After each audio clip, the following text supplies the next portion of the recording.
Welcome to Pep Talks with Jeanne. I'm your host, Jeanne Pepper.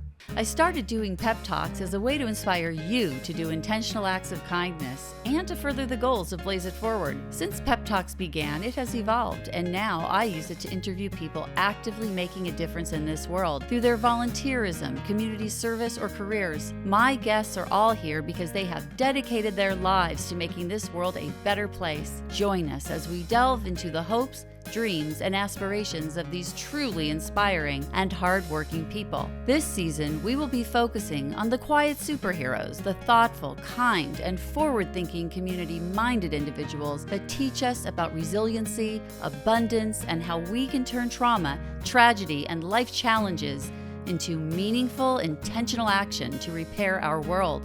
Welcome to another episode of Pep Talks with Jeanne. Our next guest is a woman on a truly bold and uncompromising mission to take suicide off the table for every human being. Ariel Gbenedio is a licensed clinical social worker, speaker, and author who has spent nearly a decade turning chaos into clarity within the mental health field, from her work as a therapist to her leadership as a clinical director. Ariel has seen firsthand the transformative power of trauma-informed care. She's the author of an upcoming book, The Feeling of Healing, where she challenges us to reimagine healing not as a temporary fix or a buzzword, but as a lifestyle of purpose and personal power. Her work is more than just surviving. It's about equipping people to lead bravely and live fully through unconditional love and authentic connection. Ariel, your mission is so vital, and I am honored to have you here. Welcome to the show. Thank you so much for having me. I'm excited to be sitting across from you. Thank you. I'm glad that we got you here. You're talking about something that's really important on so many levels and for everybody, and that's about mental health care. Yes. We are in the middle of like a crisis. We really are. Since the pandemic, it's been like the numbers have spiked so drastically. And I think just being able to see it more clearly, I think it's something that very often it was hidden and now it's so blaring in our face. Yeah. I mean, because so many people are doing crazy things and it's on the news and are hearing about it all the time. And it's on social media. Yeah, we see it and we're aware of it, and there is quite a lot going on. Your mission to take suicide off the table is incredibly powerful. What was the moment or the experience that made you realize that this had to be your life's work? I believe it was working with children ages 11 to 17 who are struggling with suicidal ideation, right? The first time you come across an 11-year-old that's coming from the hospital after trying to take their life, it really opens your eyes to how much pain people experience and don't know how to navigate through it. So for me, I really wanted to be the light at the end of the tunnel, and to show everyone that even if you're in the most excruciating pain of your life, emotionally or physically, there is still a light at the end of the tunnel. I do believe that we can grow through our experiences. There's a coin or a token coin statement called post-traumatic growth. And post-traumatic growth, similar to post-traumatic stress, it's the parallel. It allows us to grow through the trauma, right? And I believe that's honestly what you've done. Oh, well, I try. Yeah. It's not easy. But when you talk about post-traumatic growth, that is something that you can have because you've had post-traumatic stress disorder? So you don't necessarily have to have post-traumatic stress disorder, but you have had a traumatic experience that has shaped you and you've been able to grow through it. Yeah. Is there any knowing like whether or not a person will end up going the route of growth as opposed to disorder? Like what are some of the factors that go into that? I believe it's really just the ability to practice the mindfulness, right? Yeah. Because stress is it's one of the number one killers, right? And so we have to be mindful of the amount of stress that we're intaking or even experiencing in the moment. And so if we're able to step back and recognize like, okay, this was a very traumatic experience. It's almost broke me, but I'm not broken. And so we can go ahead and ask ourselves, now what? Not why, because 9 times out of 10, there is not a why. Right? And I think that that's really a big separator, is for us to be able to ask, now what? Now what? And Now it's not why. Not why. Yeah, that was a hard one for me to get over. Yeah. Following the death of my son. Yeah. I was stuck in why for a while. I mean, no, like that's completely normal. It's a part of the process. Yeah. However, if we stay there, we stay suffering. Yes. And I realized that I had to move on to the next question. It wasn't why. It was what's going on here, and then that kind of prompted me to have a spiritual awakening. Okay. And to, love that. to start questioning, what's real and what's, what am I aware of? And can I expand my consciousness? And what's meditation? And why have I never been able to do it? Yeah. And what is mindfulness? And what is controlling my thoughts? And, Yes. I had to learn how to do that. My life is half over and I'm still trying to figure out how to control it.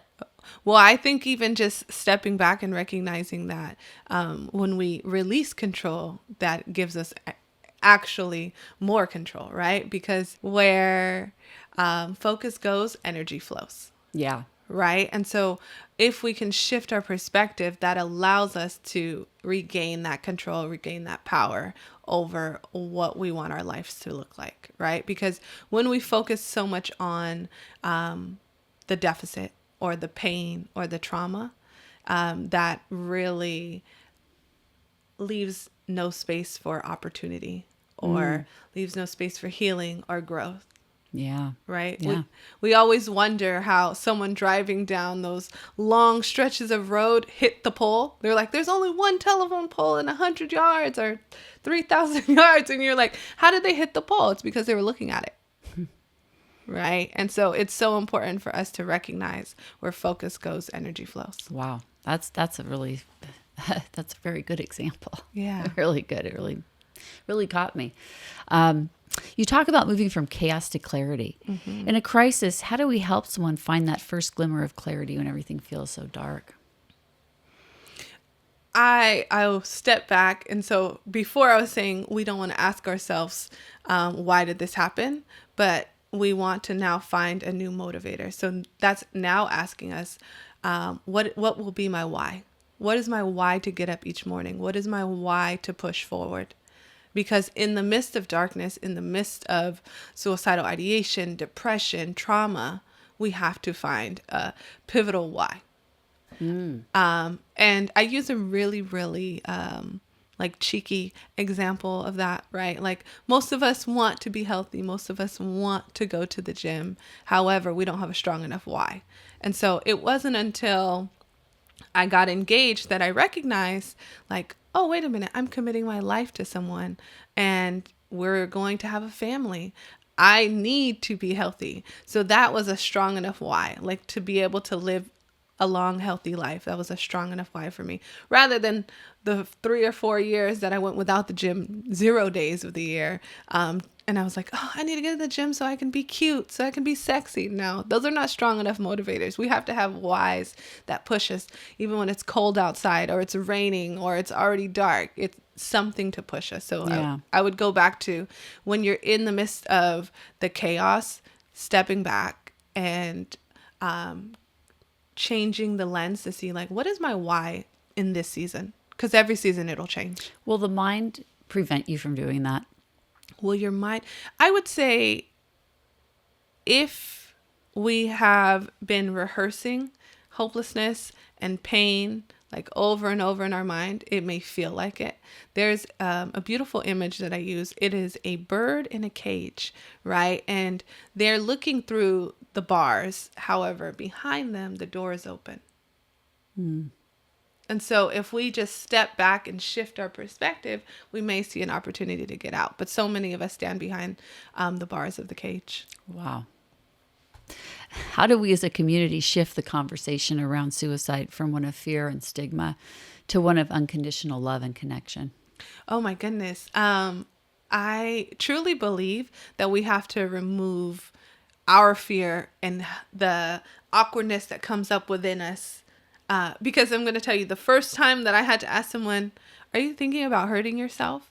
I was nervous. I was like, wait a minute. And it was a child and I was grown. And I was like, wait a minute. Why am I nervous to ask them? Because I honestly believe that we're afraid to hear the answer. I think most people are. Yeah, right? Like we want to be the person that helps and like can pull someone out. But in reality, it's a scarier task than what I think most people believe they can handle. Yeah. I've given this example before, but when my kids were teenagers, I asked them, especially when something, really in their world was terrible. And in my perspective, it was just another day. But I would say to my kids, I want you to know that if you've ever think about taking your own life, that I want you to tell me if you even think about it. Don't, before you even get to the point where you're ready to do something, just the thought of it, I need to know. Yes. Will you please tell me? Yes. And I made them promise me that they would tell me. Yeah. So I don't know if they would keep their promise, but I did have one of them reach out to me at one point and say, I really need help right now. And I think that is like that.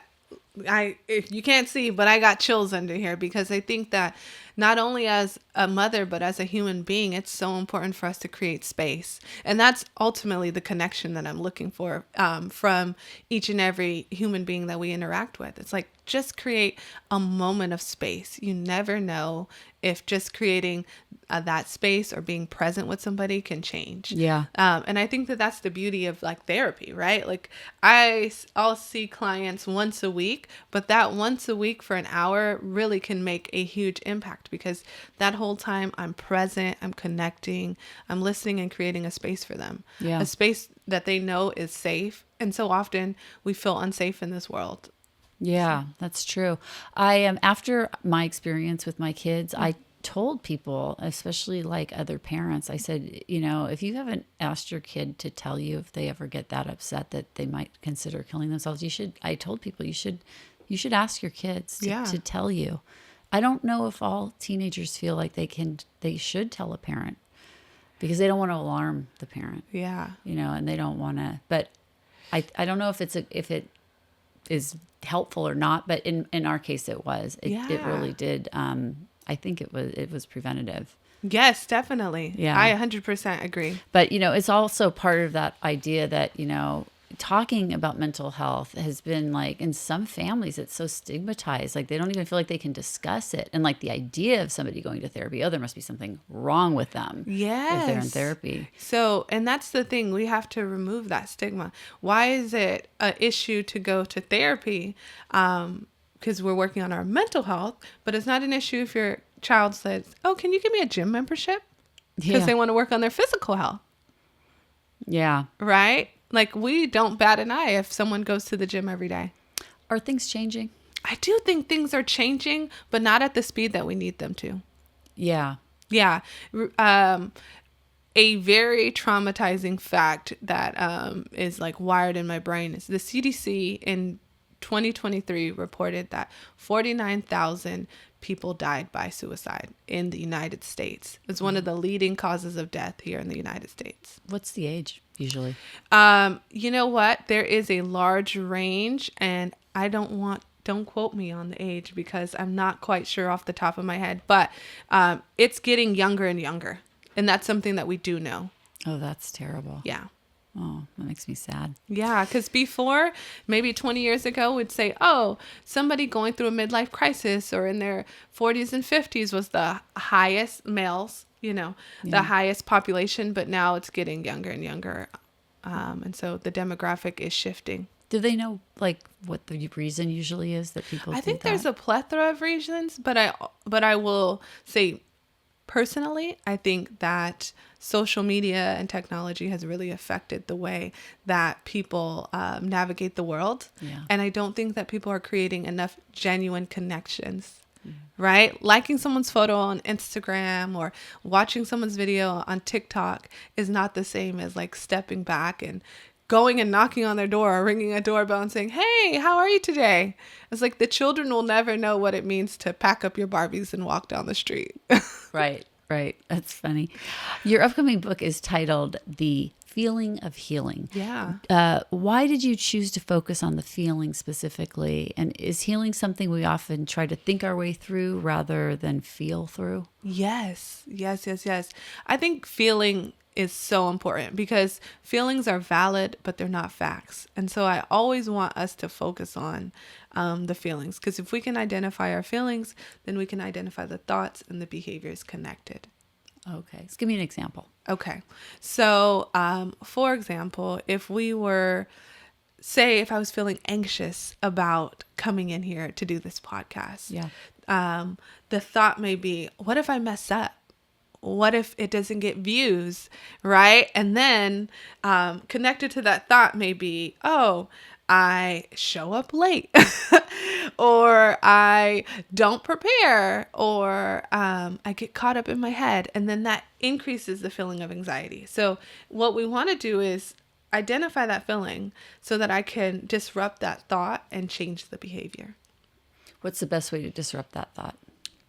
You want to, so this is super important for us. So we're going to catch the feeling and we'll check the thought. So we're going to say, is this 100% true? What evidence is there to support this? How do you know it's true? How do I know this is true? Right? Because feelings are valid, but they're not facts. And so I will never discredit someone's feelings, but I will always challenge to make sure that those feelings are based on facts. Yeah. Will your mind try to talk you out of it? Oh my goodness, your mind will play tricks on you, right? But it's only because our mind is like a computer. It's like a navigation system. It wants to take the shortest route. And so we have things in our brain called synaptic connections, right?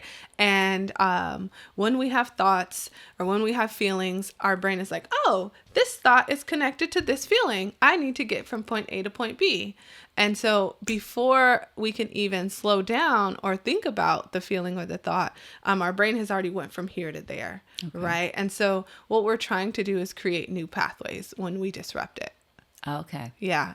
And those neural pathways can be changed. However, we have to be mindful and intentional about changing them. Yeah. So you really do need to be aware. Because your mind will try to get you to not be aware. Exactly. It will try to help you forget that you wanted to be aware of that. Exactly. It's always going to do that, isn't it? It wants, because we're creatures of habit. Our brain wants to do what we usually do. It just does. Even if it's not good for you. Even if it's not good for you, yes. That's not a very good mind.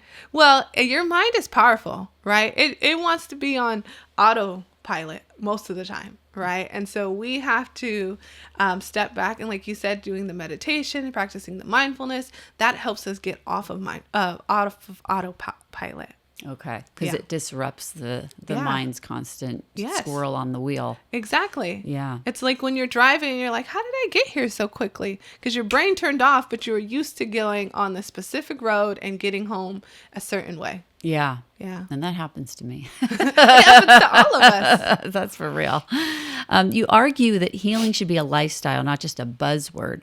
What does a healing lifestyle look like on a practical day-to-day basis? Oh, okay. So I would say that it looks like being intentional about your self-care, being intentional about the people we keep around us, right? I always say it's quality over quantity. Yeah. Right. Making sure that we have our boundaries tight, right? That's boundaries personally, professionally, socially, making sure that we are being intentional about the way that we give energy, display energy, and recoup that energy. Is energy a scientific word in that the way that you use it?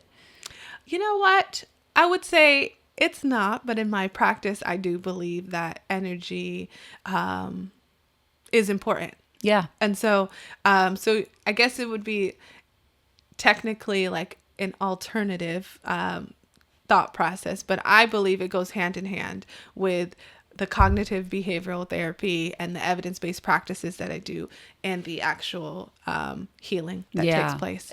Yeah. Is there another word you could use to describe it? Yeah. Like maybe it's the incentive Um, that you attribute to whatever it is that you're doing. Like you're sending your intention. yes, I would say something. We could say being clear and mindful of your motivation and your intentions. It's that motivate. When you say you're sending energy, you're sending your focus. Your focus. Your focus, your intention. Yes, your motivation. And your mind is behind all of that. Yes. Always. Always. Always. Our mind is the most powerful thing in our bodies, right? Yeah. Our mind is able to shut things down when they need to be shut down or to turn things back on. The reason that I was curious about that is because everything that you've said so far has been very based in like the scientific terminology that social workers use. Yeah. And it was, that's generally understood. Yes. But energy is such a, and nowadays it's used so freely by people that aren't scientists and aren't, and don't really know what they're talking about. They just kind of use it as a catch-all term to describe the way that things work in the universe. Yeah. That when people use certain catch-all terms that aren't very amorphous and not well understood by the scientific community, like quantum energy. Yeah. Like people, that's actually one of the terminologies that you are not allowed to say. Interesting. Because it could mean so many different things. Yeah. And the people that use it don't usually even understand what they're talking about. Yeah. So so there's other ones too. But I understand completely what you're talking about because that is a generally accepted part of psychology that we are incentivized and we send our focus to certain things and and we only have so much focus or energy to disperse. Exactly. We only have so much. So we and you know what? I think that you've definitely sparked something in my mind. So when I describe to people, especially in the pain management industry that I'm currently working in, I say we have two tanks. We have a physical tank and an emotional tank. And when our physical tank is drained, we pull from that emotional tank. But I would say that that's similar to the energy that I'm speaking of. It's like we only have the capacity to do so much. And so like when we can't do more physically, then we're going to start seeing the emotion come out, the frustration, the anger and all of that, because that's all that's left. Exactly. Yeah. And it's like that tank is now running dry. And I don't know if you've ever tried to drive a car on E, but it doesn't go very far. Oh, yeah, I know what this is like because I had like a situation in my house like a couple of weeks ago where a drawer in my closet opened after I closed the door and it was in the way of me opening the door. Oh, wow. So I could not get my hand behind. I couldn't even open the door up wide enough to get my hand in to move it out of the way. And I became so exhausted trying that then I just started to cry and scream. Because that's all that was left. So. You're like, oh my gosh. I was so frustrated. But because I was so exhausted from trying, I couldn't try anymore. And then, of course, I had a friend who was able to open it in 2 seconds with the proper tools. So, well, I'm glad. Yeah. I think that it's super. That's a great example. And I also am going to say one thing that's super important is to recognize that our emotional tank is a lot easier to fill than our physical tank, right? And so one big strategy that I would tell everyone is to utilize your coping skills, whether that is doing some art or dancing or singing or writing or cleaning or taking a bath or taking a walk. It's so important for us to begin to fill that tank because we are emotionally exhausted so frequently. And some of us are used to running on E, right? And so it's important for us to slowly but surely continue to add those skills or those practices into our day. Yeah. And I'm a new mommy. I work. I am trying to start a mommy walking group. I'm like doing all of these different things. And I used to say, oh, I don't have time. I don't have time for the self-care. But then I started to step back and say, no, there is no better time than the present, right? And so I started to incorporate a hand massage every time I washed my hands. So just 30 seconds with the soap, because you're supposed to go longer than 20 seconds anyway. So this guarantees that my hands are clean.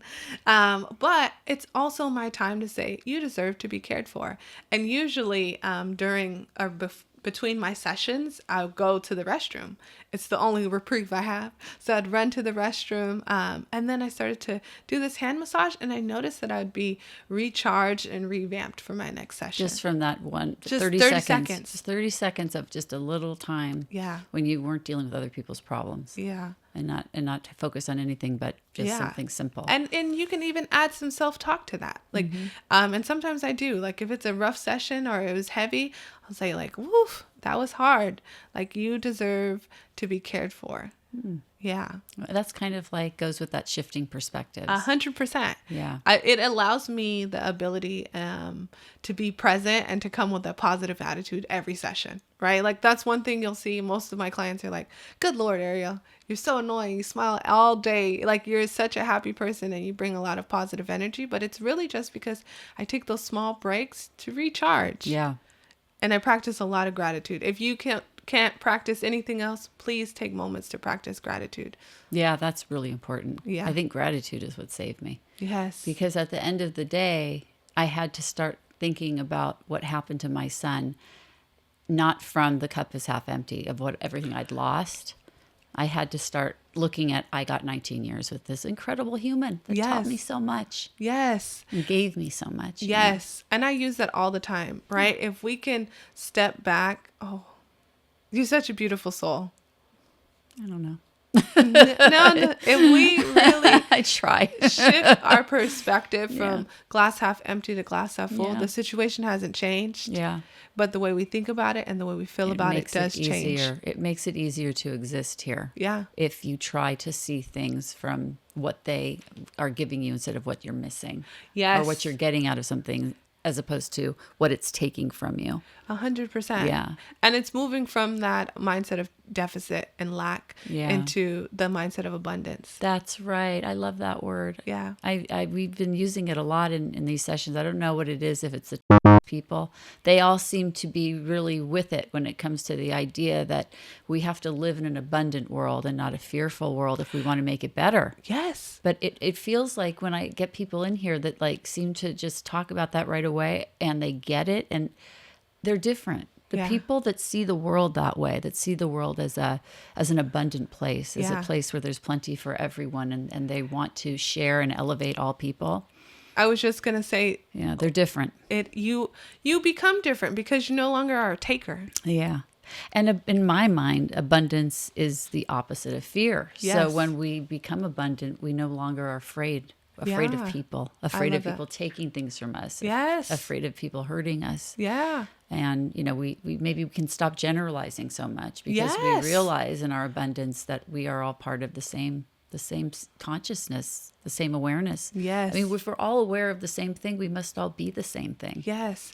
And it removes, I think, the pressure of envy and jealousy and comparison when it's like, no, you have a beautiful gift and I have a beautiful gift and our gifts can coexist. They work together. They do. They can. Yeah. They and can. One of the chapters in my book, I talk about our gift doesn't belong to us, it belongs to the world. Oh, that's so beautiful. And so this is also something that's not very scientific, but I believe that whether if you believe in God or the universe, that each and every one of us have been blessed with a gift and it's been given to us for us to share. Yeah. Do you think some people don't figure out what that gift is? Oh, quite often. That's so sad. It is. I think the sad part is that so many of us want to fit square pegs in round holes. We're not willing to be round. Yeah. Or we have children that aren't the same as we are, and we try to make them be that way. Oh my gosh, yes. And the beauty, I always tell people, especially in my practice, is that this is not cookie cutter.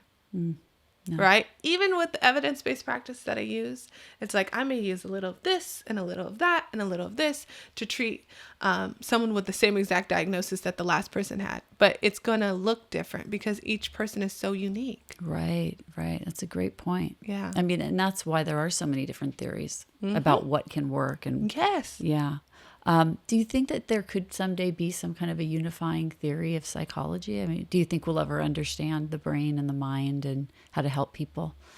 Oh, I think that there will be a time where we understand the brain a lot more in depth than we currently do. But I don't know if there's a unified theory. I would argue that the unified theory is like love and connection. But like there are some things that every therapist, regardless of what form of. Oh, so currently therapy. I'm going to say that the gold standard is cognitive behavioral therapy. Yes. Right. Yeah. And if you talk to any clinician, every clinician has some underlying threads of cognitive behavioral therapy. And that's really because the brain is so powerful and we want to be able to be mindful of the thoughts that we're having. Because whatever thoughts we're having, like I said, they're connected to our feelings and our behaviors. Right. Because CBT can help you control the mind. It helps you shift the mind. Yeah, for sure. Yeah. Because the mind is so powerful that there's not very many ways you can trick it into cooperating with you. Exactly. So there are, and I wouldn't say control, right? Because our mind is going to always have those automatic thoughts, right? But it's going to help us, I guess you could use the word control. Now that I'm saying it out loud, I'm like, yeah, actually, it's going to help us steer it, right? It's like the car will run, whether you hold on to the wheel or not, it's going to go, right? If we push the gas. And so that's kind of like our brain. Yeah. Our brain is going to go, but we want to be holding on to the steering wheel. Maybe a seatbelt. Yeah, those are handy. As the former clinical director, you've seen the systems behind mental health care. Where do you think our current systems are failing people, and how can we lead more bravely in these spaces? Oh my goodness. I think the current system is an in and out system, right? Like 72-hour holds. 72 hours is not long enough for someone to get better. It's just long enough for us to medicate them. Well, that's better than nothing. Yes, 100%. I do agree with that. But I'm going to say that I think it's really about how do we make it to where the finances are there for someone who needs help. Yeah. Wouldn't that be nice if we had funding for everybody? Can therapy be less than lifetime? Oh, yes. I'd say therapy is episodic. I think so too, but I've heard of people that have been in therapy for 30 years. I want to Fire know your therapist. Yeah, what's going on Fire there? your therapist. 100%. Yeah. That's not ethical. It's not proper. You should not be in therapy for 30 years. So every problem can be solved in, you think? I would say every problem can be navigated through. Okay. So the therapist can become helpful in the navigation system. Yes. And right. And I'm here to teach you the skills, right? And then I hope that maybe it's 6 months or a year, or maybe it's 3 months, or maybe it's 1 month. I hope that after we've worked together or after you've worked with your therapist, you now feel equipped and empowered to use those skills on a regular basis. Yeah. Should a therapist create a game plan that they share with the patient on like what needs to happen? Oh, yes. That is the standard of practice. If your therapist is not creating a treatment plan and reviewing your treatment plan with you, that is a problem. I don't think I've ever had a treatment plan from a therapist. So I would say you have a treatment plan. They just didn't show it to you. They're not sharing it. Mm-hmm. And that's the hard part, because I think that when I do therapy, I always tell my client, you're in the driver's seat and I'm in the passenger seat. I'll hold the map and you get to decide which direction we go. Oh, I love that. Yeah. But if you want to take a look at the map, you should be able to take a look at the map. Yeah, and that's what the treatment plan is. But that might be the difference too in your training as a licensed clinical social worker compared to the training that's not as good that marriage and family therapists have per se. Well, you know what? I know you don't want to say it, but I can say it because I'm not either one. Yeah. Okay. I think that the training that you got as a social worker is definitely more holistic, more rigorous, probably. I fight on, right? I love USC. It was a really great experience. That's where I got my master's. And I do feel like it was rigorous, and they exposed us to so much. While there at USC, I got to work with LAPD. I got to work in the school district. They really give you hands-on training so that you're well equipped. And it's a 4-year degree to get your licensed clinical social worker. Well, so it is actually 2 years in class, and then you do 3 years of hours. Okay. 3,000 hours. Which is a lot. Yeah. And then you sit for your exam. Wow. You passed it the first time? Yes. But I mean, some people don't, and that's okay. But I pride myself on really taking those 3,000 hours and like getting as much as I could out of them. And so as I was helping clients, I was not only helping them, I was helping myself and growing through it. And so I genuinely think if you are active and present in those 3,000 hours, you'll pass with flying colors. Yeah. You have a baby now. I do. Yeah. Are you able to work and do baby stuff at the same time, or are you taking a break? I am taking a break right now. I'm taking a break because being a mommy was one of my goals. I had that goal since I was a little kid. And it kind of got pushed to the back when I decided to become a career woman. And unfortunately, that's what the world makes you feel like you have to do, is like choose one or the other. It's really hard to find that balance, but I do believe a lot of women nowadays have found that balance. It's a blessing. I'm still trying to get my footing on finding that balance. Yeah. It might mean more private practice than actually like going into the clinics where I currently work, you know? Yeah. Well, I think if you're a good therapist, that you probably wouldn't have any problem keep continuing and even doing it virtually. Yeah. So that you didn't have to leave your baby. Yeah. That is something that I'm definitely exploring is telehealth. I think that people would love to have the opportunity to work with you. Yeah. And they would be willing to do it that way. Well, I appreciate that, and such a blessing for you to say that. No, I do think so. Yeah. I think you're really good at what you do. I've listened. I've never had you as my therapist, but in talking to you, I would trust you to be my therapist. I think you're very wise, and I think that you really do know what you're talking about. Thank you. I appreciate that. You know what? It is a gift from the Lord, I think. It is. It's a gift that you have. And I believe that doing this work is a calling.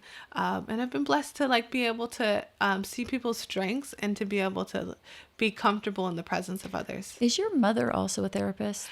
She does hypnotherapy, but she actually by trade has a master's in business and is a businesswoman. Oh, that's interesting.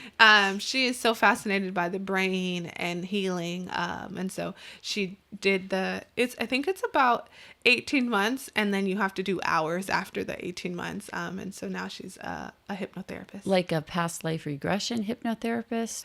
You know what? She works on so many different areas of whatever people struggling with. But currently, I think she works on addiction, anxiety, depression, and things along those lines. Oh, that's so fascinating. Yeah. I should have her in here. I'd love to learn more about that. Yeah, and she loves it. And I'm going to tell you that I am a believer of hypnotherapy. Yeah, I am. It's probably controversial to like what a lot of people I don't believe. know if it is or isn't, but I mean, for me personally, I don't know if I can be hypnotized. I'd love to be hypnotized, but I've never been able to. It's like a deeper meditation. Which has also been an issue for me. I have a very strong mind that is like a squirrel. Okay, so I'm going to let you know that I've struggled with symptoms of ADHD, probably ADHD all my life, but I struggled to meditate, and then I did a meditation. This older gentleman, his name is Master Co, and all of his meditations are based in love. Oh, that's beautiful. And the first time that I did one of his meditations, I was able to meditate for 15 minutes. Is that like on Spotify? You know what? I experienced him at a conference and then followed him after. Okay. So it's a guided meditation. It's a guided meditation, yes. And Master Co really does, like, he invites you to feel the energy around you, which there actually is energy around us. Like, and we know that in science, it tells us like everything sure. is Static electricity. Yeah. Atoms and breakdown, but there's all kinds of stuff floating around in here. But to send love and connection through the meditation. And, now that love meditation, I think it's called like Twin Flames or something. It can bring me to tears every time. Like, it's so powerful. Wow. Yeah. I gotta look into that. Yeah. That sounds really interesting. For those who might not know the term, what does it truly mean to be trauma informed? And why is it essential for everyone, not just therapists, to understand this?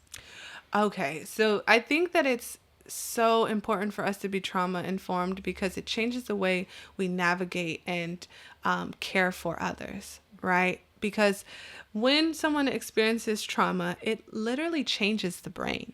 Yeah. Right. And so that's when we see people have defense mechanisms and behaviors that would not typically be a normal behavior. But this is how they've now learned to survive. This is how they now have learned to navigate the world based on their experience. And so when we are trauma informed, I know that when I'm walking in with somebody who has a specific type of trauma, it's maybe not to expect them to look me in the face, or maybe not to sit so close, or expect a handshake, or just different. And those are so minute examples, but the things that might seem odd. Yes. You understand where it's coming from. Yes. And So give people some space to act weird sometimes. Yes, give them some space.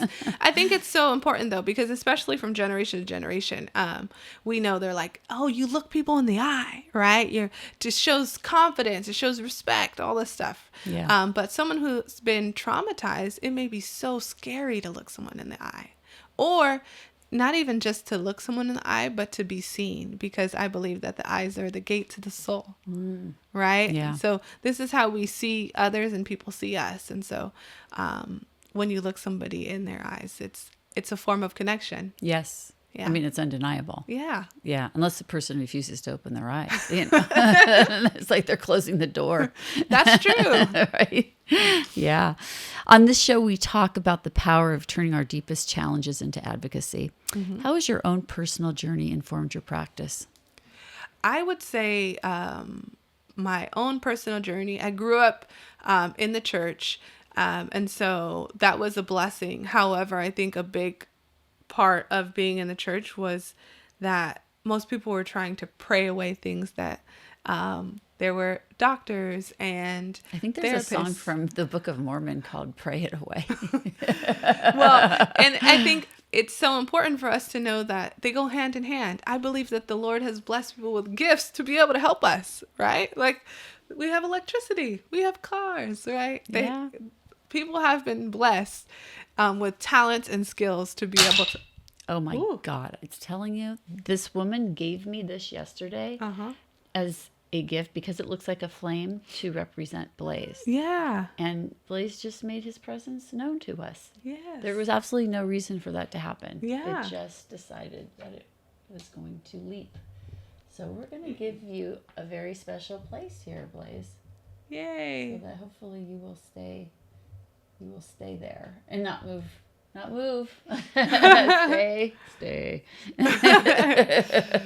That was, I never know. It's either he's going to show up behind me in the video when we turn it back and like it just focuses only on him and not anybody else. It has happened also. Yeah. It's so yeah, I think he's here. I mean, I don't have proof, but you know what? I mean, I would say that it's important for us to like feel and believe, because if it makes us happy. I think the portrait is like taking, like I'm distracted by it because I'm like, his eyes are so beautiful and they draw you in.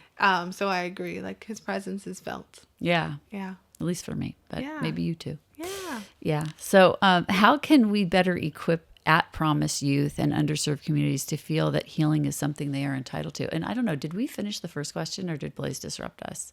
You know what? The ADHD squirrel got me. I know. I think it did. Let's go back. Let's talk about how your journey in life, how has your life journey, how has it changed the way or not changed the way that you practice as a therapist? Okay.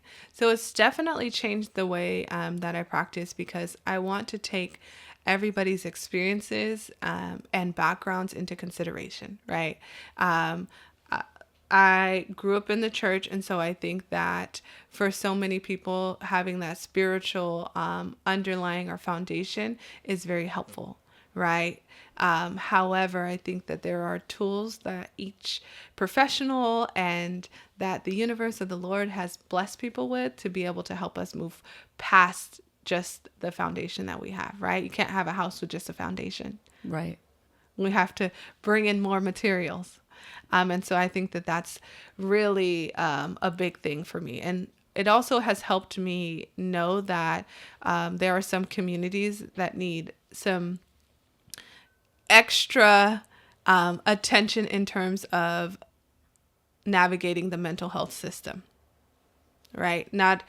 There are some communities that mental health is looked down upon, and therapy is looked down upon. And so Right. being able to know when I walk into a room with someone's parents that may have been born in the 30s or the 40s or the 50s, and although their child is actively engaged in therapy and is super excited about healing, their parent may not be a believer in the evidence-based practices. They may think it's mumbo jumbo, and there's a shrink and you're sitting on the couch. And so just being able to be mindful that all of those factors can come into play. Yeah. Yeah. If a listener's feeling like they've lost their sense of purpose, what's the first step towards reimagining what's possible in their life? Oh, I would say be like Walt Disney and really think about the end before we think about the steps. Like, what do you want? Where do you want to go? Where do you want to go? Yeah. Like, what does happiness look like? Because so many of us are like, I want to be happy. But if you ask somebody what happiness looks like, they tell you what they don't want. Right? Yeah. And in reality, it's like, no, happiness can be you sitting on the couch with your puppy, having a nice home cooked meal every day, right? It's really about stepping back and creating clarity of what happiness looks like. And the more that we have clarity, the more we actually can add that into our lives. Yeah. I mean, there's not like, you can't just have a vision of what the perfect life would be, because that's limiting. Yeah. 100%. I would say we have to continually grow. Yeah.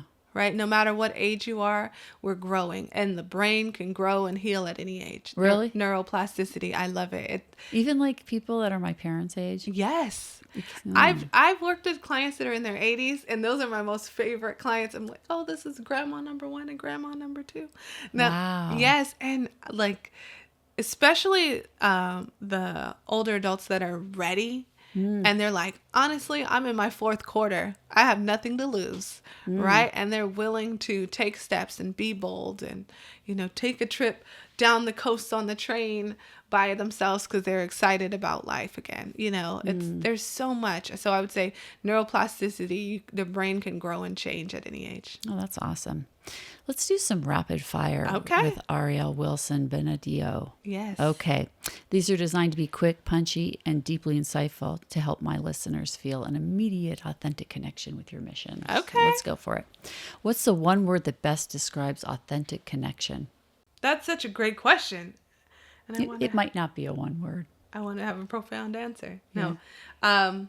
Authentic connection, it really is about loving people the way that they need to be loved. Oh, I like that. Yeah. That's a real connection. Yeah. Yeah, that's nice. And what's your favorite feeling of healing? Oh, gratitude. Oh, yeah. Like a no-brainer. Yeah. It can disrupt any other emotion. Yeah. I think that's like when you're not feeling good, just stop and be grateful. Yes. And not on the surface level. Like, we're not like, oh, I'm grateful for my fingers, which I really am. I'm grateful because I drove here. I need those fingers. But it's like I step back and I'm practicing gratitude in the sense of like putting myself in moments in my life where I actually felt grateful. So in a tough time, it's like, oh, I step back and I step into that moment where I was walking down the altar and I see my husband standing at in front of the officiant, ready to say his vows. Like, after 7 years of like being together, I'm like, come on now. But that moment where I'm like, oh wow, it's finally coming together. Wow. That brings me gratitude. Yeah. Yeah. One mental health myth you want to bust right now. Oh, I want to bust that talking about suicide plants the seed of suicide. The research actually shows the exact opposite. Asking directly reduces the chance of suicide. Oh, I love that. Yeah. Okay, so it is good to say to your kids. Are you Yes. thinking about it? And if you ever do, tell me. Yes. Yeah, can't hurt. What's the first thing you do in the morning to protect your healing lifestyle? I would say the first thing I do in the morning is, well, now it's smile at my baby. But before it was listening to a positive song or a meditation or a prayer that would uplift my spirit. Yeah. Right. Yeah. What's one small thing we can all do to make someone else feel seen? I would say the small thing we can do is take time to listen. Just listen. Yeah. You don't have to, like, a lot of times people are nervous to ask questions because they're the fear that they won't know what to say. Yeah. But we don't have to say anything. Just be there. Just be there. Yeah. Living bravely means. Living bravely means taking the leap, jumping in. Just do it. Just do it, right? Because if we fail, we are one step closer to succeeding. That's true. Because most people do fail a few times along the way. Yeah, fall forward. Right. Fall forward. What is one book other than your own that has fundamentally shifted your perspective? I love Brene Brown, so anything Brene Brown writes. I love Tony Robbins. I love Lisa Nichols. I love Les Brown. I'm a big reader of self-help, but I would definitely say that Daring Greatly by Brene Brown was a very... Life-changing? Yeah, life-changing. Cool. And if you could give a healing kit to every teenager today, what's the first item inside? A mirror. Ah, really? With all those mirror. pimples and everything? Because we're not just looking at the physical. Yeah. I want us to speak to our souls. Oh, so they should have a conversation with themselves. Have a conversation with themselves. Yeah. Kinda Because sometimes there's no one else around. yeah, sometimes. We have to be able to look in the mirror and encourage ourselves. That's true. And what is the most underrated tool for personal power? Oh, the underrated tool for personal power, purpose. And the reason why I say that is because purpose is built one decision at a time. Oh, that's great. Yeah. One decision at a time. Yeah, so we take actions that align with our morals and values, and that creates our purpose. Wow. And then after a while, you start to see the pattern. Yes. And you question, why do I keep doing all these things? Well, that's the thing. People are like, I'm a good person. Why do I keep doing that? And I'm like, well, our actions are not aligning with the good person that we want to be. Ah. Right? We have to, and each day is a reset. Today is an opportunity to be the person you want to be. Every day you can make that decision. Every day you can make that decision. Yeah. And in one sentence, what is your message to the person who feels like they've run out of options today? Mm-hmm. My message is pain is difficult, but it's not permanent. And suicide is never a solution. Yes. Do people have to suffer? I think that everybody will experience suffering, but we don't have to stay there, right? The difference is we will experience pain. That's a given, but suffering is more of the mental strain that we tie to the pain. Yeah. And so you don't have to suffer. How do I stop suffering? How do you stop suffering? Through mindfulness. Yes. Catch it, check it, change So it. questioning. Yes. Questioning the thoughts that cause the suffering. Yes. Yeah. And there's other really good therapists and life coaches that recommend the same thing. Yeah. I bet you can name a few. Definitely. I would say that Tony, Mel, and all of the big names that we all love and follow. They're big on that. Yes. On questioning the Yes. things that are causing us to, or the thoughts that cause us to not get where we need to go. Yes. The suffering. Yes. Question all your thoughts. You question it. I think that you come at it from a place of curiosity. Yeah. not judgment, right? Because so often when we question, we're so used to coming from a place of judgment. Yeah. Why does the mind cause us thoughts that cause suffering? Like, why does the mind want us to suffer? Unfortunately, it's because of the environment and society. Like, it's created these gates or these boxes or these cages that we've now grown accustomed to living in, right? So I think about the baby elephant that is tied to the fence, right? And they struggled to pull away. And then they learned that, oh, this rope, I can't get away. But now the elephant is a huge elephant and it could walk anywhere that it wanted to go. But because we started at such a young age tying them to the gate, they won't leave. Oh, they don't know that they can just pull away. They don't know. Exactly. Oh. I challenge you to write your own book. Like, to write the story of your life, right? Because so often we're living by the rules and the standards and the expectations of those around us. Yeah. Yeah. What's the value proposition of your book? What's novel, or what have you discovered that you need us all to know in that book? I've discovered that there are practical steps to our healing, and that everyone has the power to heal. Everyone. So I would say the practical steps at like SparkNotes version is we're going to shift our perspective, embrace our personal power, and live a life of purpose. And if you can do those three things, you'll be unstoppable. Did you come up with that? I would say that it's a culmination of all of the beautiful books, life experience, and just blessings that have come upon me. Yeah. That's great. I like that a lot. Yeah.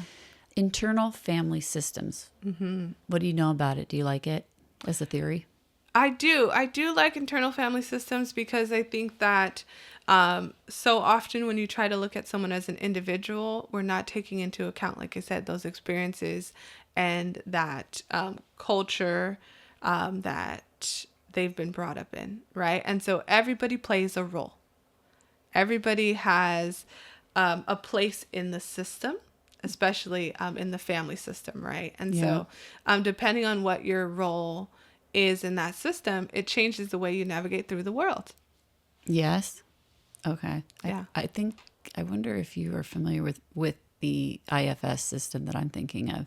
Oh, maybe. I don't think you are. Richard Schwartz wrote a book on internal family systems, which is his theory that we have inside of our own minds, we have a system, a family of people that are actually in our that we've created through trauma. Oh, okay. So like when I was 14, if something terrible happened, that there's still a 14-year-old in there that is now separated herself from the rest of me. Yes. So I have heard, but I'm not well versed to say the least. It's not something that you studied very much. Or Yeah. That's a shame, because I just recently discovered this system. Yeah. And it's really helped me a lot. Yeah. I mean, well, after I discovered it, because I don't know like how much the psychiatric community or the community of therapists that you are in, how much they expect people to be able to read books or understand theories and help themselves. Yeah. I don't know. But I mean, I have been in therapy with many therapists over the years trying to make things better for my children, make things better for myself, make things better for my family. It seems like, whenever there's conflict, it was always better to have someone objectively look at the situation and give us advice on how to go forward. Yes. Because I guess nobody believed me when I told them what we needed to do, that we needed to pay somebody else to tell us what to do. Yeah. And, they probably had a better idea anyway, so it was okay. But I'm going to say maybe not. But I found that I know all about cognitive behavioral therapy. I mean, when I was in school 30 years ago, we knew what that was. It had just become a thing, but we knew what it was, and I could understand it. But could I perform it on myself? No, probably not. Would I have thought to? No. Although probably every therapist I ever went to was using some form of it to help me. Yes. So, but now I've discovered this internal family systems, Yeah. which I actually read the book, and then I watched, you can go on YouTube and you can, have people explain to you how to do it. Yeah. It's so great. I I mean, love that. I know. I'm definitely going to have to explore it. I'm always looking for new tools for my toolbox. Oh yeah, this is an interesting tool because it's just like it really makes so much sense about how we become so fragmented and Yes. how we have so many different. The mind feels sometimes like it's got a lot of different parts to it. Yeah. And Richard Schwartz says it. I think the book is called No Bad Parts or Yes. something like that. That's what he calls his book, because even though we have parts of us that we don't like, Yeah. and parts of us that are very traumatized, and parts of us that get us in trouble, there's a reason why we have them, and he explains why. And some of them are protecting us, and some of them Yeah. are, they're firefighters, and some of them are getting us in trouble, and some of them are just they're quieted. They're held Yeah. back because the protective part doesn't let them through because they cause so much, sadness or grief Yes. or, reliving of trauma. So, but when you take those parts and you work them back into the main, integrate them. yeah, when you integrate those back, and you can learn how to do it, you can feel so much better Yeah. and not have all those competing.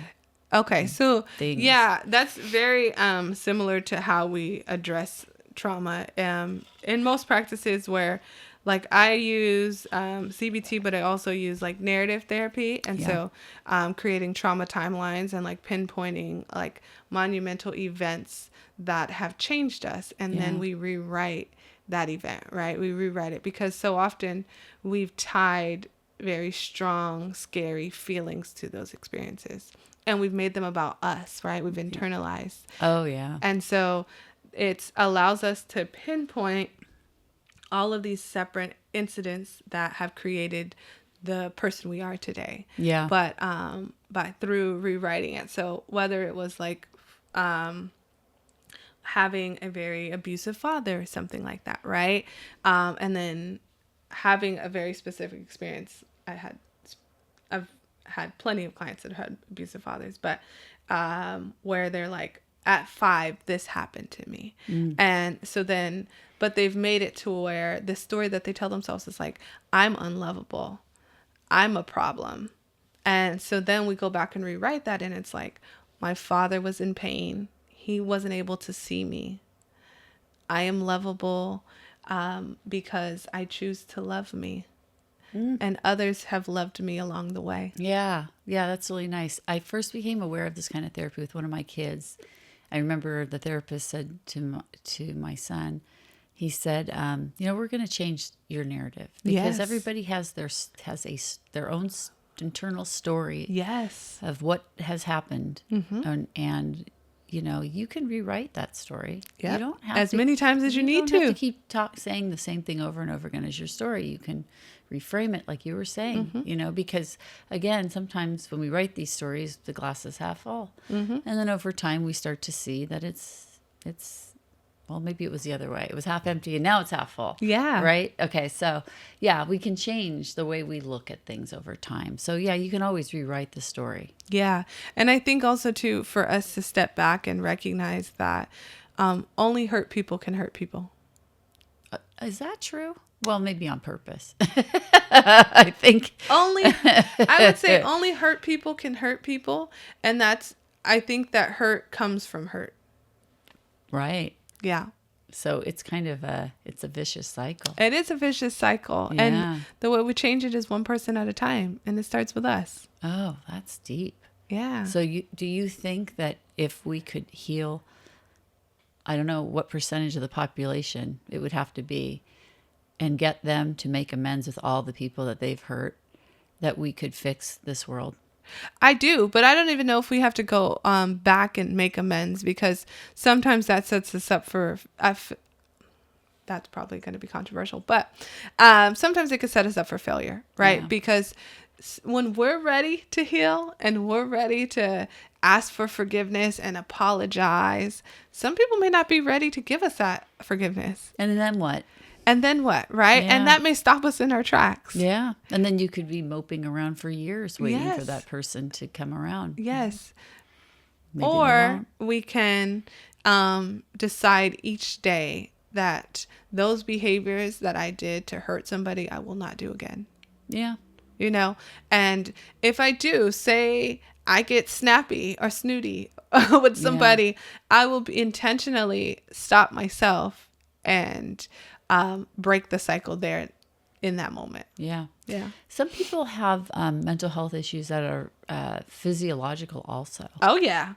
Yeah. A lot of diagnosis we see, the brain chemistry is Right. off, right? Yeah. And so whether it's an increase in dopamine or, you know, just different chemicals in the brain. Yeah. Right. And so then I think that's the importance of also going to a professional so that we can accurately diagnose the symptoms so that we know how to treat them. Right. Yeah. And so that may look like medication. Right. And I know that's controversial, but I say medication is the left hand to the right, and I'm a righty. So I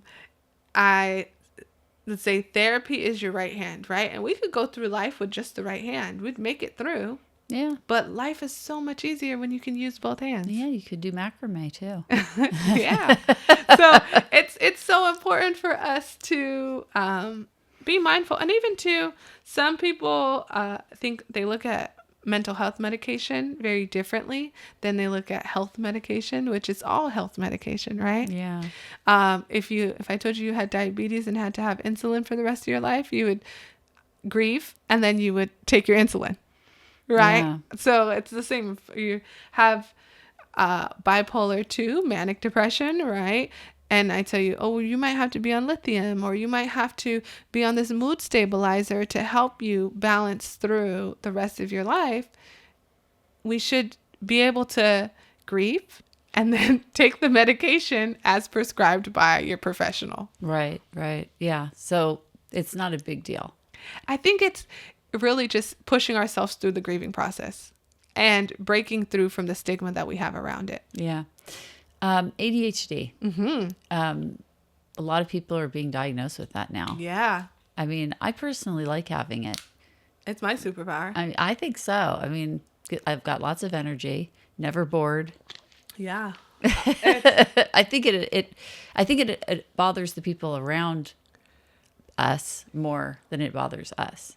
Yeah. And I think that if we can step back and recognize that, like, it just makes us a little unique, a little extra sparkle on our diamond, Right. Then it can change the way we navigate the world. I feel so blessed that my husband is such a kind human being. Sometimes I'm like, oh, I'm sorry, I disrupted you. Oh, I'm sorry, like my brain squirreled. I don't even know what we were talking about. And he allows me to have that space. And he'll just sit there and nod, or he'll say, oh yeah, we talked about that already. But the blessing is when you have a safe space, you're able to use like behavioral modification. And that's the way I think truly, if you do have any symptoms of ADHD or actually have ADHD, behavioral modification is how you're going to be effective in this world, right? So for me, that looks like creating lists. That looks like having reminders. That looks like making sure that I am conscious of the time, or just little tiny things about the day. Are we less conscious of things or less aware of things? And why is that with ADHD? I would say that I'm not 100% informed on all of the nuances of the brain specifically around ADHD, but I would definitely say you are less aware. But it's only because our brain is here and then it can easily jump to a new topic or a new thought. And so once we're engulfed in that thought, we're fully immersed. So our brain forgot that we were supposed to be talking about the question earlier, and now I'm so passionate about what I'm talking about right now that I don't even circle back. Right. I found, and I don't know if they still do this, but back in the day when one of my sons was first diagnosed with this, they had a type 2 which was not ADHD, it was ADD. So then it was considered only attention deficit. This is a highly focused individual. But because he would be so highly focused on one thing, he could not deviate from that. So like a normal person can switch topics. Yeah. He couldn't. Yeah. When he was fully immersed in what he was doing. Yeah. And he wouldn't do things that he could not fully immerse himself in. So if he didn't like something, he just wouldn't even start it. Wow. Yeah. It was hard. I mean, now he's an electrical engineer and I'm sure he's, it. He loves it because he gets paid to probably hyper focus on things he likes doing. So, and that right there, and this is a squirrel moment, but for me, I think that is the beauty of uniqueness and finding our purpose and our gift. Yeah. Because him being able to hyper focus is probably of benefit. It's probably going to cause him to excel in the industry that he's in. And so I think it's so important for us to lean into those strengths. For me, one of my strengths is talking, right? And socializing. I'm like a social butterfly.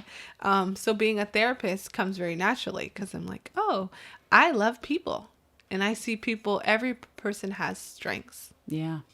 And even if they can't see their strengths, if they give me the space, I'll help them find them. Yeah, that's good. Are you going to have your clients read your book? I'm definitely going to have my clients read my book. And some of my clients will be in my book, but of course not by name, but they'll probably be able to find themselves. Oh, that'd be fun. Yeah.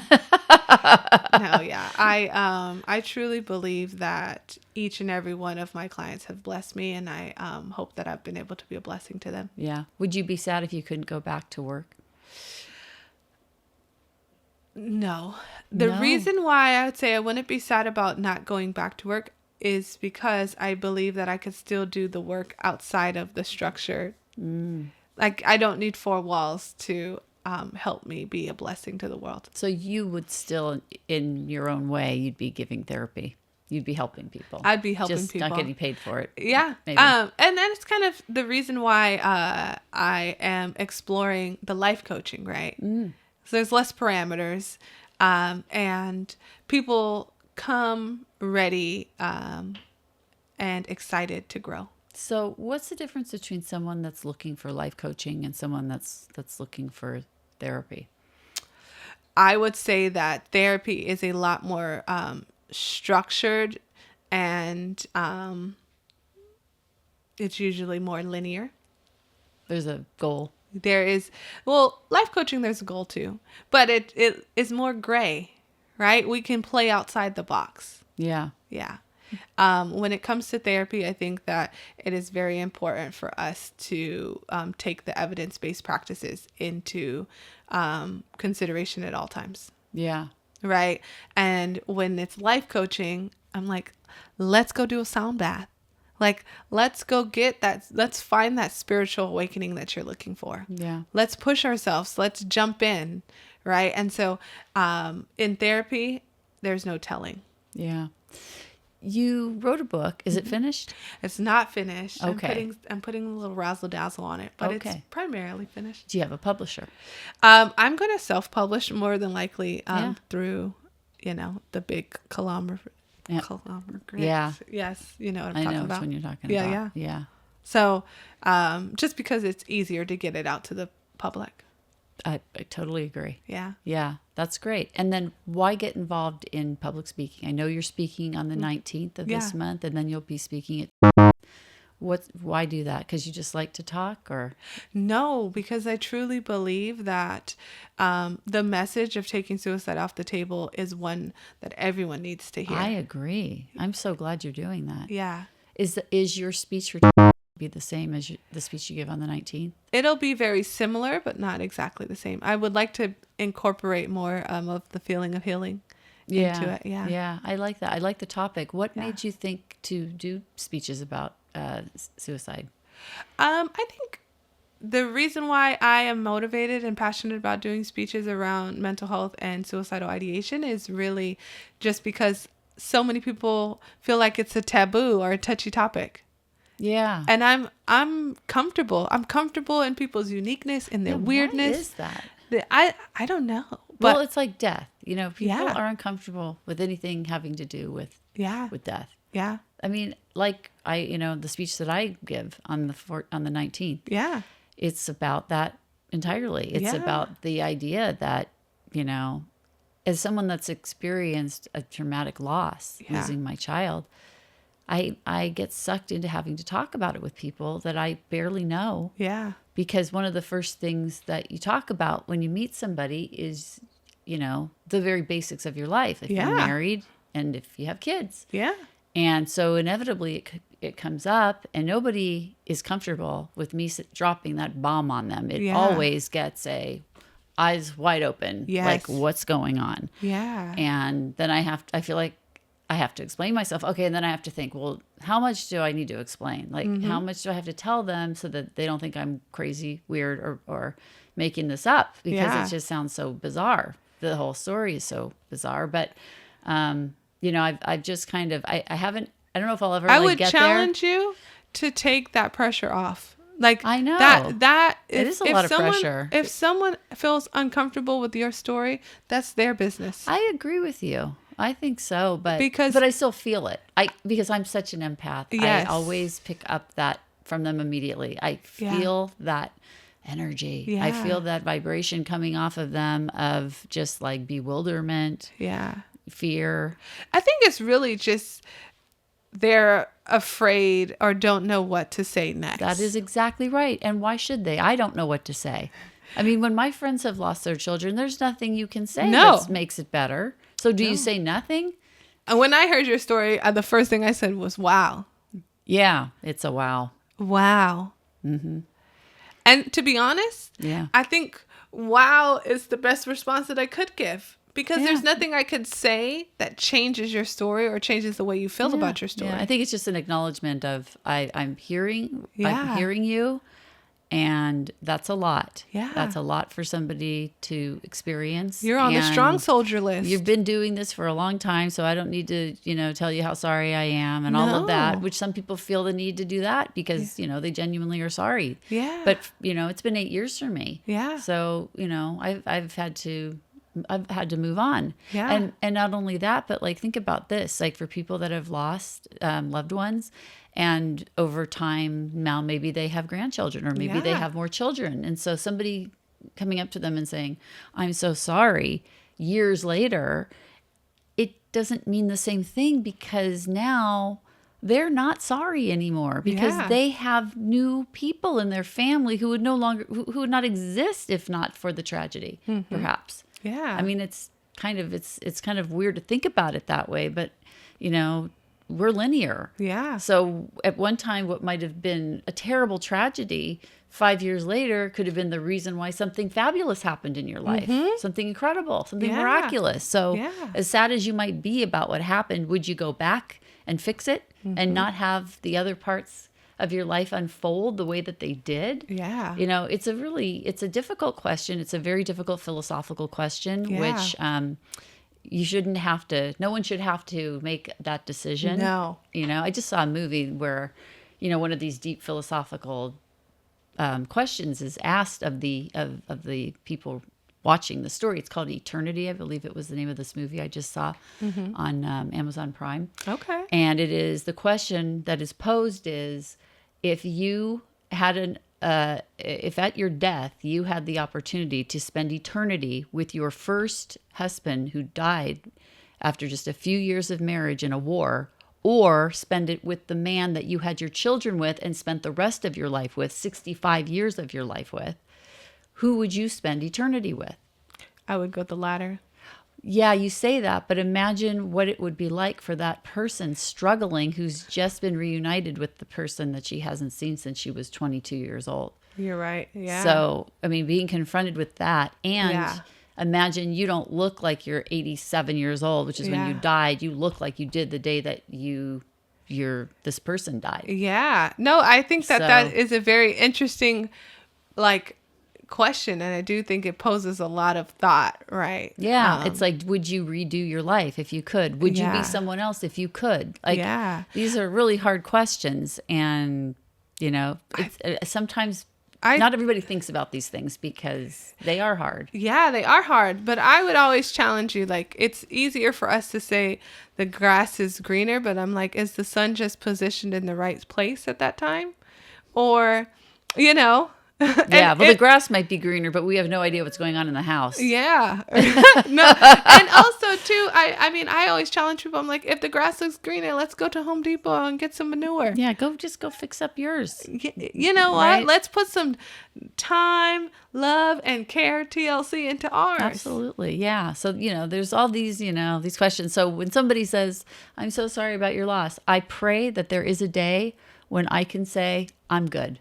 Yeah. You don't need to feel any sorrow at all. Yeah. I am where I need to be. There's been enough sorrow. I'm getting there. Yes. I'm getting close. I feel like I am where I need to be right now. And I think that Blaze is still with me. Yes. So, and he always will be. And he always will be. So maybe he's where he needs to be. I don't know. Yeah. Can't answer. I hope that one day I'm reunited with him and I can find out. You will be. I pray for that. Yes. But yeah, these are very difficult things and people don't like to talk about them. And it's not because they're shallow and it's not because they're not equipped. I don't think any of us are very well equipped to know how to deal with loss. Mm-mm. It's not something that they teach us. It's not. It's not something that they teach us in our society. In other societies, in other communities, right? Death is a part of the journey. Right. They think of like, when you bury a body, it goes into the soil and you give it back to the earth. Yeah. Right. And so it's just, we don't even do that anymore. No. I mean, we're really not doing that. I mean, yeah, because of the way that they bury people now, unless you're cremated, you're not returning anywhere. Yeah. I mean, it doesn't seem like that to me. We talk about suffering being a product of the mind. Yeah. Right. And yet, how do we not suffer when we've lost someone so important, like a child or a spouse or parent? Mm-hmm. How do we not suffer? If it's all in our mind, how do we stop that?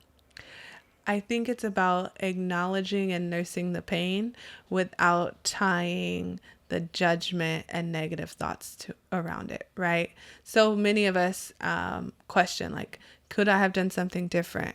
Should I have said this? Should I have done that? Right. And so, especially when it comes to losing a loved one. Yeah. What about just being sad that they're gone? That's a form of suffering? I would say that sadness I wouldn't classify sadness as suffering. Sadness is a normal feeling and it's okay to feel it. We have to acknowledge and accept that this is where I'm at in this moment, and it's okay to feel sad. Interesting, because I've heard different ways around that. Yeah, like I think her name is Byron Katie, mm-hmm. and she also talks about mind controlling thoughts is the key, and she says that the reason we suffer when someone dies is because we believe that they are not better off gone. I would agree with her. So can we question that thought? Yes. But okay, so if you question that thought, do we know that for a fact that they would be better off still here? And so that's what I agree with her, that feeling, that thought is connected to these feelings that we're experiencing. Mm-hmm. We're like, they could have done all of these things if they would have made it to 60 or 70 or 80. Right. But in reality, I think that it's more so less about what they could have done and more about the experiences that we feel we've been robbed of. Yeah. But we'll never know. No. Because it didn't happen. So exactly. So should we suffer over something that we can't know for 100%? I mean, that's a choice. It's if you want to suffer about something you can't know for sure. Yeah. I was going to say, it's like the woman in the movie. She could have spent a lifetime being a widow and sad and suffering and never restarted a life filled of love with her new husband and children. Yeah. Right? Could have. So it's so important for us to recognize that even if we've lost somebody that we love so dearly, we are still here And I'm 100% sure that they would want us to live a life that is happy, loving, plentiful, full of abundance. You know, they wouldn't want anything less for us. You would hope. You would think. Well, I like to lean in and believe that, right? Yeah. Even if it's a little delusional. No, no. So I think it's so important for us to recognize the fact that you're still here and you get to make the most of it. So lean into love, lean into connections, because the one thing that is the opposite of suicide is love and connection.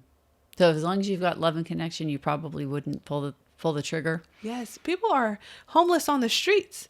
When they have love and connection, they are still They're good. They're good. They're happy enough. Happy enough. Yeah, And they're keep making going. it through each day. Now, right? Could they be better? 100%. But like, they're making it. They're happy, and they've got enough connection with the person laying on the Yes. street next to them that they're good. Yes. And I've seen people, because I've Wow. worked in the homeless community, Yeah. that would choose to be homeless with their partner than to be housed by themselves. Wow. Yes. And that happens quite often. And a lot of homeless people have animals with them too. Yep. And that's connection too. And that, sometimes they won't go into a shelter unless they can bring their animal with them. Yeah. So that keeps them on the street Yep. sometimes too. Yeah. I've seen that as well Yeah. in my community service that Yeah. I've done. But so glad that you came in here, and I'm so glad you're doing this work. Yes. I'm glad that you're going to write a book. I'm looking forward to reading it. And when the Yes. book comes out, I'd like you to come back on Definitely. and we can promote that book. Definitely. So I think you've got a lot of really great wisdom in there that people could really benefit from. I appreciate Especially it. people that are suffering, and could use a little bit of a pep talk. Yes. Yeah, that's what we do here. Yes. I was going to say, well, thanks for having me on the Pep Talk. It was my pleasure. It's been really great getting to know you and your mom. Well, thank you, Miss Jeannie, or what I like to call you, Mama Pepper, I'll take it. for having me here today. It's been an honor and a privilege to be able to sit and to connect with you. Great. I loved having you. Yes. And once again, my name is Ariel Gbenedio, and you can find me at The Feeling of Healing on IG and TikTok. Blaze It Forward is a campaign my family started in 2018 after our son Blaze was murdered. Blaze It Forward provides the inspiration to thousands of people to repair the world with intentional acts of kindness. If you would like to learn more about Blaze and how you can make a difference, check out www.blazebernstein.org or join our Facebook group at #BlazeItForward. You can also check out my website for this podcast at www.PeppTalksWithJeannie.com. There you can follow along with my podcasting adventures and learn more about my fascinating guests and their passion projects. I would like to thank all of the volunteers who help make my philanthropic endeavors a reality. Today that includes my producer, Eli Moskowitz, all of the volunteer crew members who join us, and a special thank you to my son, Jay Bernstein, for the original theme song you hear at the beginning and ending of each show. This has been another episode of Pep Talks with Jeannie. Until next time, keep on making this world a better place.